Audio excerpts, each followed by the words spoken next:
Reaction from the arrest of former Hartford police officer Joseph Magnano. He's charged with manslaughter for killing Stephen Jones on Blue Hills Avenue in Hartford back in February. Civil rights leaders and prominent attorneys gathering in Hartford to weigh in on that arrest and report from the Office of the Inspector General. NBC Connecticut's Kevin Geis covers law enforcement for us. He joins us live outside Hartford Police Department with that reaction. Kev.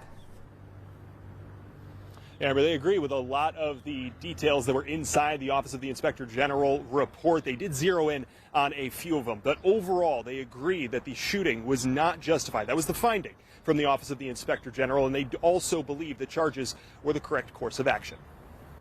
Justice for Stevie Jones. Civil rights leaders, lawyers, and advocates reacting to the 53-page Office of the Inspector General report into the fatal shooting of Stephen Jones. The report recommending charges for former Hartford officer Joseph Magnano of manslaughter. He needed a helping hand, but what that officer gave him was 9 bullets. Jones was having a mental health crisis and was holding a knife when police surrounded him outside his home on Blue Hills Avenue in February. Knife in his hand. According to the report, Officer Magnano was not called to the scene, but heard officers might be in danger. 3 officers were already on scene, attempting to tase Jones and reason with him when a taser failed. Civil rights attorney Ben Crump says the body cam video and scene captured by bystanders tells the story. Drop the knife! Either the 3 officers who were on the scene were wrong for not shooting and killing Stevie Jones, or number 2, Officer Magnano was wrong because he shot and killed Stevie Jones.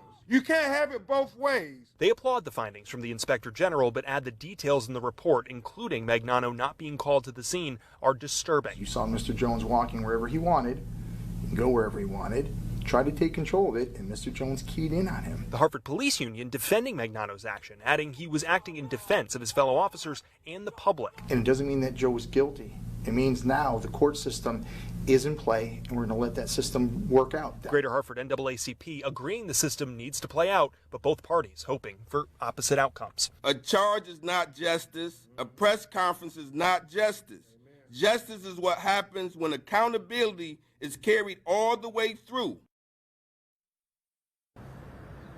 And those leaders also pointing out that they have been working with the Black and Puerto Rican caucus at the Capitol in Hartford, as well as some other state leaders, for some potential legislation to come out of what they call this tragedy, but they weren't ready to release any details of the mechanism of any legislation at this point. We're live in Hartford. Kevin Geis, NBC Connecticut News. Guys, back to you.